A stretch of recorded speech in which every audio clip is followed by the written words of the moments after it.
안녕하세요. 한민족 사상의 원형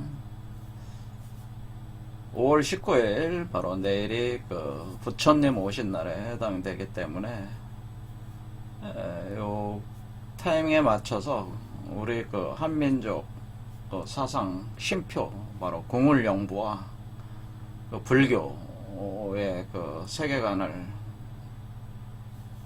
같이 통합해서 이렇게 보는 바로 미륵용화 세계 관련해서 3번 정도 이렇게 동영상을 진행을 해볼까 합니다. 우리 한민족의 사상의 원형을 계속 추적하다 보면은 결국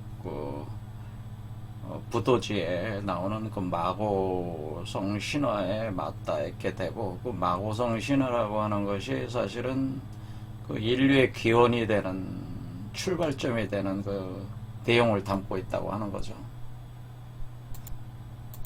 그래서 마치 마고성이 낙원처럼 그려져 있는데, 낙원의 세계에서 인류가 떠나게 되는 사건이 발생하게 되고, 그 사건을 오미의 변이라고 합니다.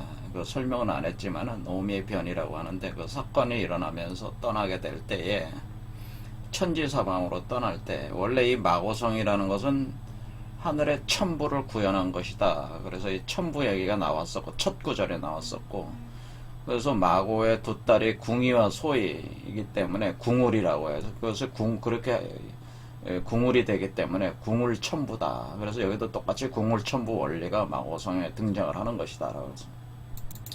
근데 마고성에서 인류가 이제는 떠나게 되는 거죠. 어쩔 수 없이 떠나게 될 때에 무리의 인류 시초의 무리의 우두머리 장자였던 황공씨가 천지사방으로 흩어지는 마고성 사람들에게 이 궁을 천부를 나눠주게 된다라고 하는 거죠. 그래서 때가 되면은 이 궁을 천부를 통해서 때가 되면은 다시 마고성으로 돌아오게 된다. 낙원으로 다시 돌아오게 된다고 하는 거죠. 그래서 원시 반본한다. 그것을 마고성 신화에서는 복본한다. 그렇게 표현한다. 근본으로 다시 돌아간다. 그렇게 표현을 했다고 하는 것입니다. 그래서 이것은 우리가 한민족적인 어떤 이런 사고의 원형으로 보면은 이것이 하나의 시간관 자체가 이렇게 직선적 시간관이 아니고 원형적 시간관, 출발점으로 다시 돌아가는 시간관이다. 그런데 단지 똑같은 출발점으로 다시 돌아오는 게 아니고, 사실은 마고성에서 흩어질 때는 인간으로 흩어졌다가 다시 돌아갈 때는 신 또는 부처가 돼서 돌아간다고 하는 거예요. 신 또는 부처로 돌아간다. 그러니까 이게 우리가 그냥 단순한 원형이 아니고 나선형으로 된 거죠. 나선형 원형적, 나선적 원형의 사고다라고 하는 시간. 그러니까 직선과 원이 결합되어 있는 직선적 사고 시간관과 원형적 사고관이 이렇게 결합되면은 나선형으로 이렇게 나가는 거 있잖아요. 그런 식으로 나선형적 시간관을 갖게 되는 그러니까 한 단계 한 옥타브 점프가 된 것이다. 그러니까 인간이라는 실존성에서 신과 부처라는 실존성으로 점프 업그레이드 돼서 돌아가게 된다. 그런데 그것을 가능하게 하는 신물이 있는데 그게 궁울천부라고 하는 거예요. 궁울천부가 인간들을 신과 부처로 변화시켜서 업그레이드 시켜서 때가 되면은 마고성으로 돌아가게 한다. 그래서 이제 극락세계로 다시 돌아가게 된다고 하는 거죠. 그래서 오늘은 이 마고천부 바로 궁울천부가, 그러니까 거기서 전 세계로 흩어져 가지고 지금 제가 말씀드린 거는 모든 비전과 과학의 뿌리가 이 마고천부 궁울천부에서 시작한 것이고, 이 궁울천부가 계속 작용을 해온 거예요. 그러니까 궁울천부가 멈춰 있었던 게 아니고 계속 작용을 한 거예요. 작용을 하면서 수많은 비전과 과학을 만들어낸 거예요. 전 세계에다가. 그러니까 우리가 지금 인류가 다시 돌아가는 과정을 계속 진행해 온 것이기 때문에 우리 인류 문명이라는 것 자체가 마고천부의 궁울천부의 작동이라고 하는 거예요. 그러니까 그 나선형 운동 에너지의 그 어떤 작용이 여러분 몸 안에서 작용을 하고 있고 인류 속에서 작용을 해서 인류가 자신들이 의식적이든 무의식적이든 그것을 감지를 하면서 앞으로 계속 나아가고 있었다고 하는 거죠. 그 마고성을 향해서 계속 가고 있었다고 하는 겁니다. 그래서 그게 그게 지금 당시 국뽕 아니냐, 너무 그 한민족 국뽕에 취한 거 아니냐 이렇게 말씀을 하시니까 제가 이 마고성 궁울천부가 그럼 각 그 지역의 비전과 과학의 이 체계들에 어떻게 스며들어서 어떻게 그것이 작용을 하고 있는가 다 증명을 해주면은, 이론적 증명을 해주면은 제 말이 맞는 게 증명이 되는 거잖아요. 학문적인 증명을 할 수 있는 거 아니겠습니까? 그래서 제가 그동안 몇 년 동안 계속 조아TV를 통해서 강의를 한 것은 사실은 이 궁울천부의 원리, 그러니까 인간이 그 신과 부처가 되는 어떤 그리스도가 되는 원리에 대해서, 그래서 마고성으로 다시 복본하는 원리에 대해서 제가 계속 강의를 한 것인데, 그것을 우리 한민족의 그 궁울천부라는 그 중심을 놓고 강의를 안 하다 보니까 그것이 각각 별개로 이렇게 인지가 돼 버렸다는 거예요. 그래서 제가 우리 한민족 궁울천부를 가운데 놓고 그걸 기준으로 해서 다시 끌어모으겠다고 하는 거예요. 여태껏 뭐예요? 제가 이제는 기독교, 불교, 뭐 선도, 뭐 다 이론마다 다 강의를 했는데, 흩어지게 강의를 했는데 하나로 다 끌어온다. 그게 뭐야? 결국 궁울천부의 작용이었다라고 하는 거를 증명이 하는 거죠. 제 강의를 다 들으신 분은 아는데 처음 듣는 분은 모르시니까 이걸 기준으로 해서 이제 해 나가겠다고 하는 거죠. 자, 그러니까 제가 말씀드리는 거는 이 마고성에서 출발을 할 때는 인간이었다. 그리고 돌아갈 때는 신, 부처, 그리스도, 초인으로 진화해서 돌아간다고 하는 것. 이것은 직선적 시간관, 원형적 시간관이 합해진 나선형적 그 시간관이라고 하는. 그러니까 인간의 관점으로 볼 땐 진화라고 할 수가 있는 거예요. 하지만은 우주 본체적 관점에서는 인간을 어떻게 해요? 신으로 상승시켜서 창조해 나가는 과정이라는. 그러니까 이 우주 근원적 천부 입장으로 볼 때는 인간을 중간 제품으로 삼아서 신과 부처 그리스도 초인이라는 최종적 결과물을 만들어내는 창조의 과정이고, 그 운동 안에 있는 인간의 관점으로 볼 때는 그 진화라고 이렇게 볼 수가 있다는, 그러니까 혁명적 진화를 한다 이렇게 인식하게 된다고 하는 거죠. 그래서 오늘 이제는부터 이제 강좌를 세 개를 이제 동영상을 하려고 하는 거는, 이제는 내일이 그 부처님 오신 날이 되니까 이 부처의 세계관이라고 하는 거, 이것이 어떻게 궁울천부가 어떻게 작동을 한 것이냐, 이게 같은 얘기냐, 이 궁울천부를 어떻게 거기서 규명을 할 수 있다는 거냐라에 대해서 이제 밝히겠다 그런 얘기입니다. 자, 일단 오늘 보면은 이 불교라고 하는 거, 우리가 이 불교라고 하는 것은 원래 힌두교, 인도에서 이 힌두교라고 하는 것은 그 신들이 숫자가 셀 수도 없어요. 수만 명이라고 부를 수 없어. 다 신들이니까. 그런데 그 엄청나게 많은 신들 중에서 아주 핵심적인 신이 규정이 된 게 세 존재가 있죠. 브라마, 비슈누, 시바, 이렇게 세 신이 있고, 이 세 신을 중심으로 해서 이걸 최고의 신들, 이 세 신들을 그 중에서도 비슈누와 시바가 이제는 거의 양분하고 있는데, 그 중에 또 시바가 약간 우세하죠. 그러니까 신앙하는 인도인들이 신앙하는 신들이 오늘날에는 그렇다고 하는 거죠.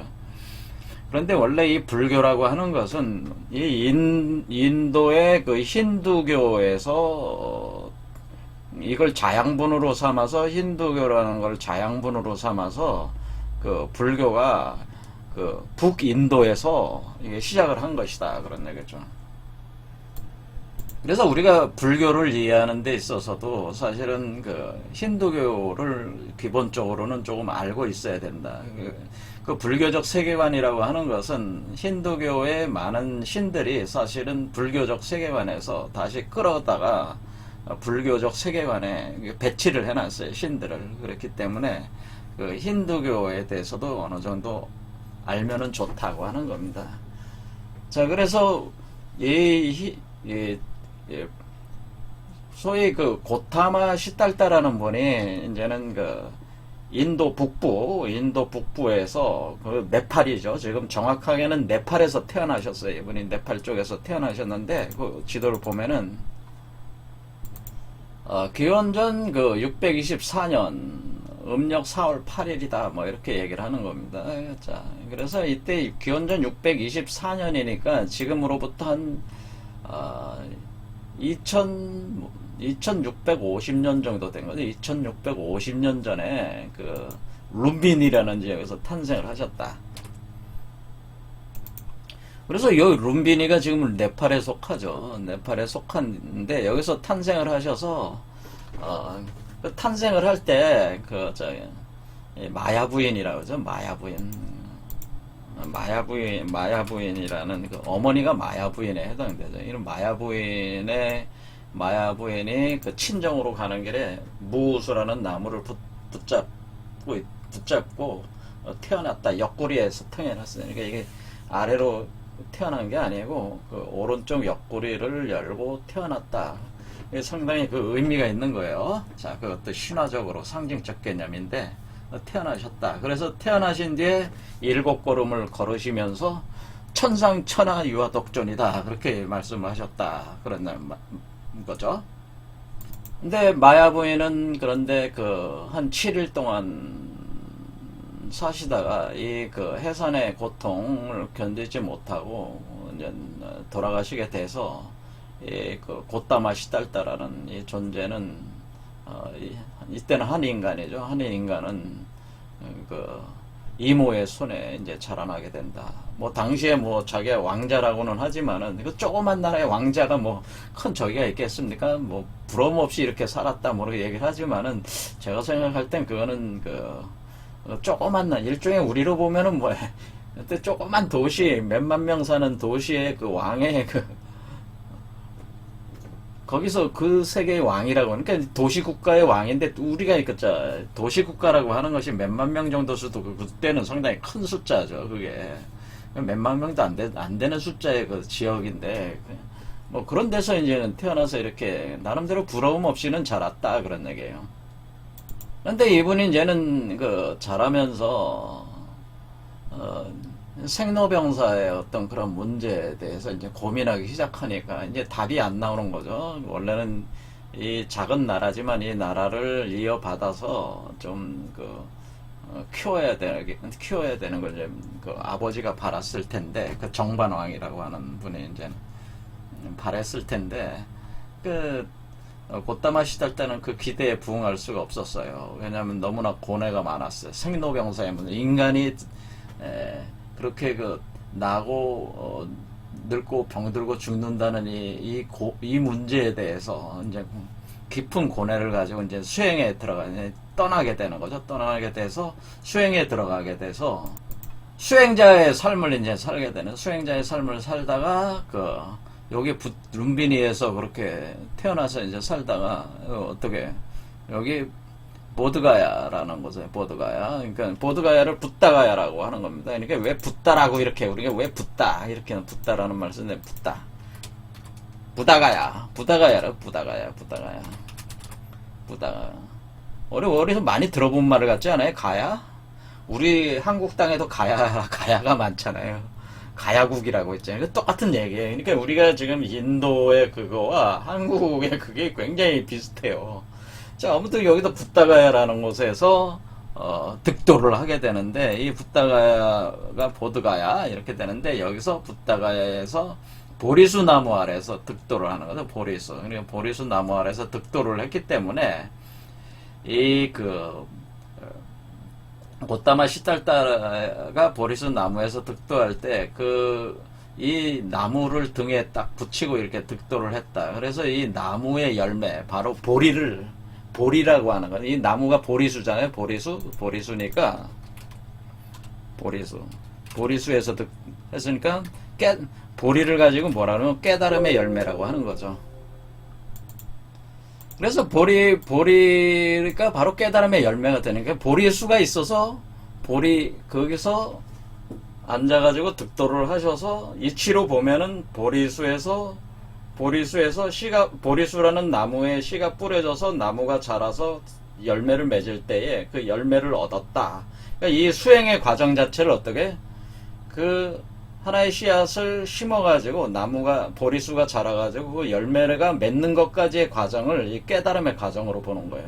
그래서 그것을 보리수의 보리, 깨달음의 열매다. 그래서 우리가 보살이다 할 때 우리가 보살이라는 말 많이 쓰잖아요. 근데 보살이는 보리쌀타라고 하는 것이 바로 그 깨달음의 열매를 가지고 있는 존재들을 보살이라고 하는 거죠.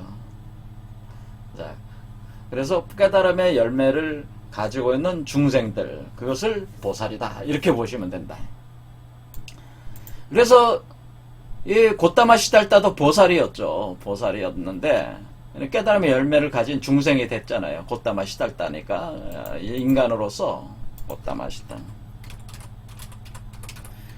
그래서 깨달음의 열매를 가진 존재로 중생으로서의 어떤 그 보살체가 돼가지고 뭐를 했냐면은 이때부터 이제는 타인을 구제하는 행위를 하게 되는데 그것은 이제 가르침을 베풀기 시작하는 거죠. 6년 동안 수도한 뒤에 그래서 여기 나와 있어요. 가르침을 돌아다니면서 이 지역을 돌아다니시면서 가르침을 베풀기 시작하는데 49년 동안을 가르치셨다라고 하는 거죠. 49년 가르치실 때 처음에 이제는 그 가르침이라고 이제 경전으로 이제 나중에 만들어지는데 이 경전이 처음에는 화엄시라고 해서 깨달은 뒤에 37일을 가르쳐 21일간 가르치게 화엄경을 가르쳐. 그 다음에 암경 가르쳐. 그 다음 방등경 12년 8년 했나. 그 다음 반야신경을 가르쳐 21년을 가르쳤다. 법화경을 8년을 또 가르쳤다. 이렇게 다 합해가지고 49년을 가르쳐 주셨다라는 게.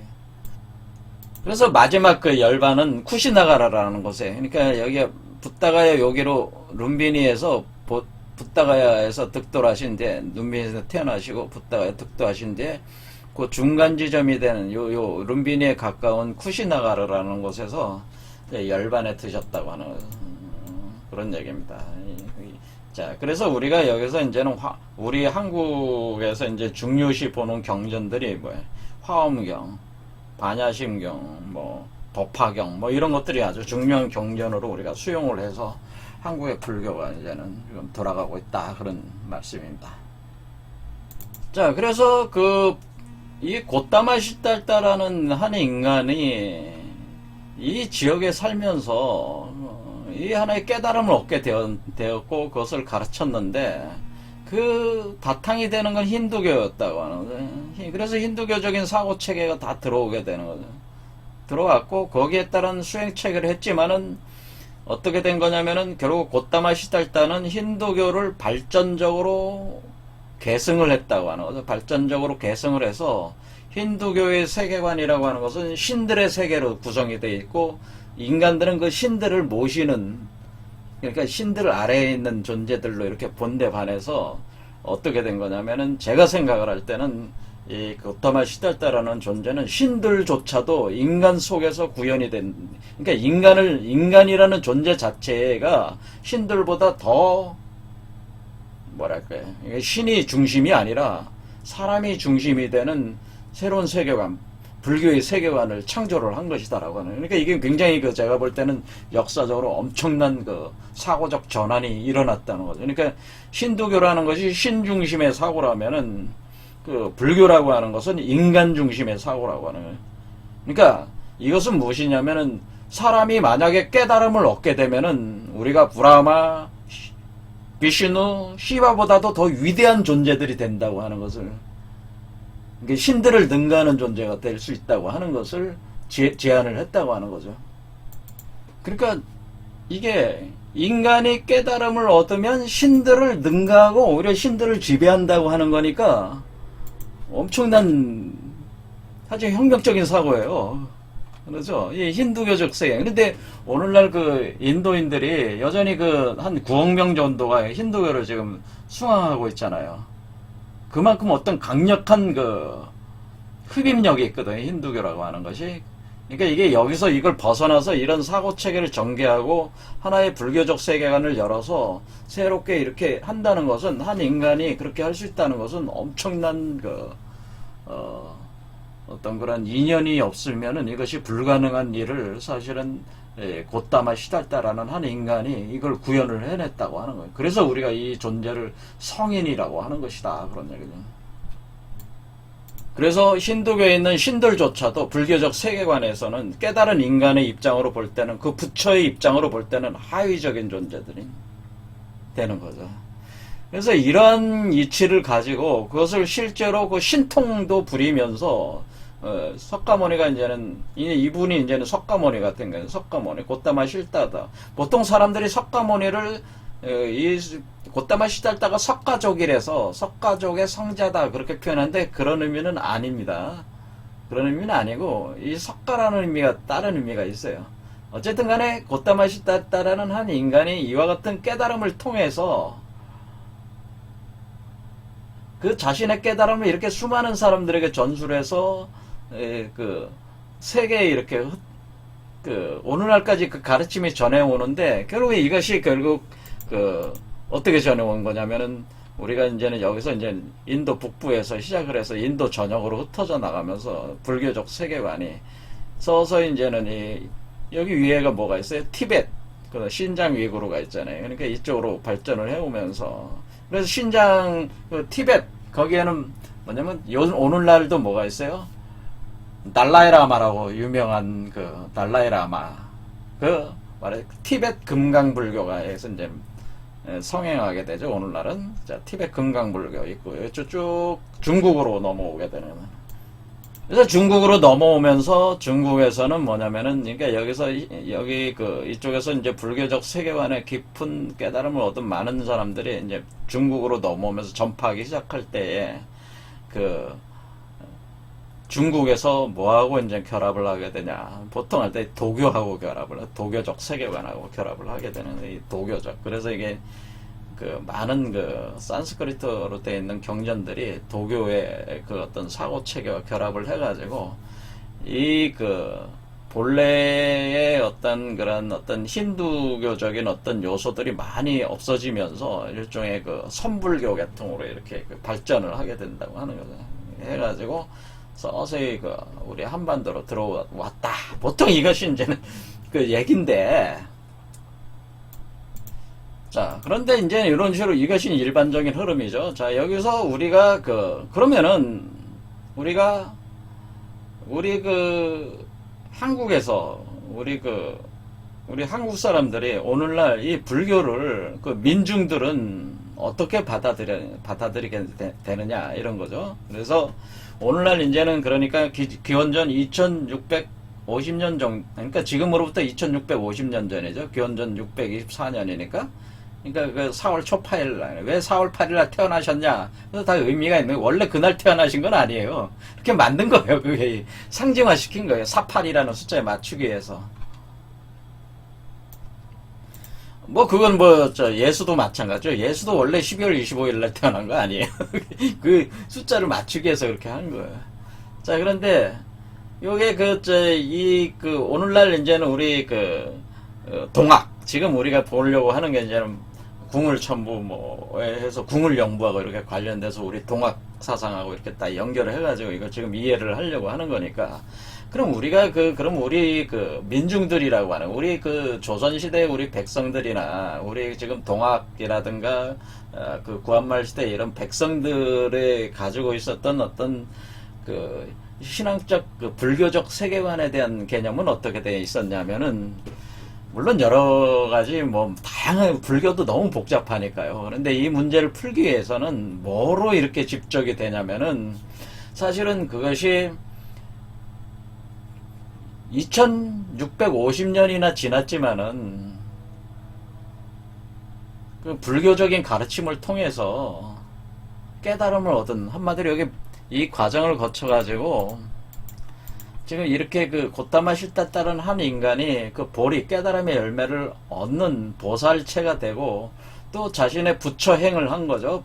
보살행을 함으로써 부처의 세계로, 그러니까 부처가 된 거죠. 이제 점점 부처가 된 건. 근데 이렇게 보살행을 함으로써 가르침을 가르치는 이 행위 자체가 이제 보시행이고 보살행이거든요. 했지만은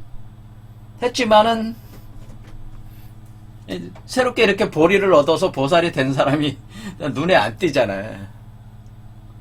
그렇죠. 솔직한 얘기로 눈이 안 띄어요. 엄청난 위대한 작업을 했지만은 눈이 안 띄잖아요.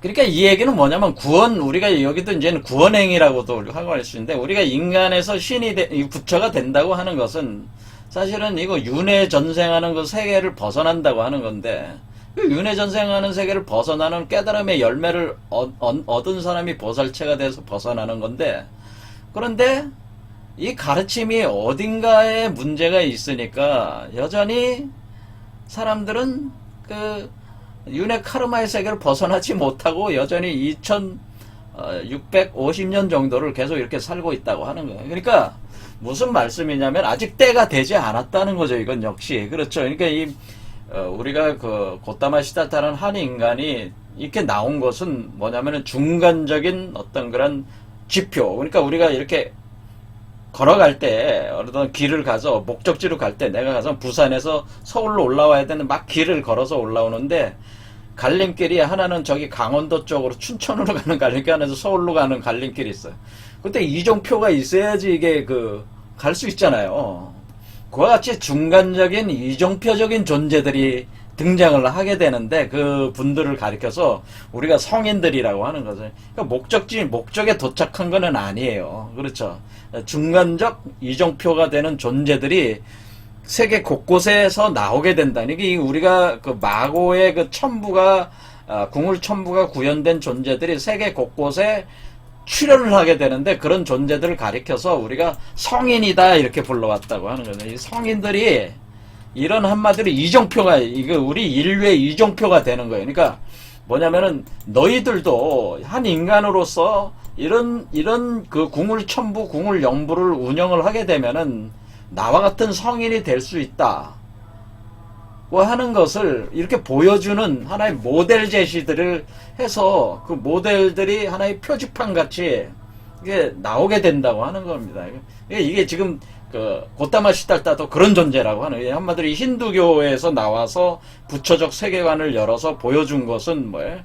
궁울천부가 이렇게 가라고, 이렇게 동양적 어떤 세계에 있어서는 이렇게 제시를 해준 것이다 라고 하는 거죠. 그래서 우리는 다시 대망을 할 수밖에 없는데, 왜? 중간적인 존재니까, 그 성인이라고 하는 존재들은. 그러면은 이 세상에 완전한 불국토를 이루는 것은 언제 되겠느냐, 그런 것을 이제는 다시 질문을 할 수밖에 없는 거고, 그 세계를 얘기를 한 것이 바로 미륵 용화 세계다 이렇게 표현을 했다고 하는 거예요. 그래서 우리가 최종적인 목적지는, 그러니까 우리가 중간적 존재로서 그 석가모니불, 바로 곧다마 시달타, 그 한 인간이 구현한 그 석가모니불, 화신불로서의 석가모니불이라고 하는 것은 중간적 표지판과 같은 성인적인 존재들이고, 오늘날 완성이 돼야 될 그 궁극적인 목적적인 세계는, 목적지로서의 불교적 세계라고 하는 것은 미륵 용화 세계다. 그렇게 우리 선조들께서는 동학이나 그 구한말 시대에 있는, 또 우리가 조선시대 정도령 사상이나 쭉 이렇게 내려올 때 그 세계관을 얘기할 때에 그 불교적 세계관, 불교의 세계관을 지칭할 때에 그것은 미륵 용화 세계다. 그래서 우리가 곧다마 시다타라는 한 인간에서 구현된 그 불교적 세계관의 완성이라고 하는 것은 결국 미륵불이라고 하는 새로운 존재의 출현에 의해서 전개되는 용화 세계로 완성을 보게 돼 있다. 그래서 미륵불 용화 세계가 열린다고 하는 것을 우리 선조들이 이제 외쳐온 것인데, 이 미륵불 용화 세계라는 걸 통해서, 그러니까 우리가 궁울영부와 궁울천부가 어떻게 구현되는 것을 더 정확하게 볼 수가 있기 때문에, 이제는 요런 점으로 관점을 가지고 다음 시간에 이제는 진행을 하겠다 이겁니다.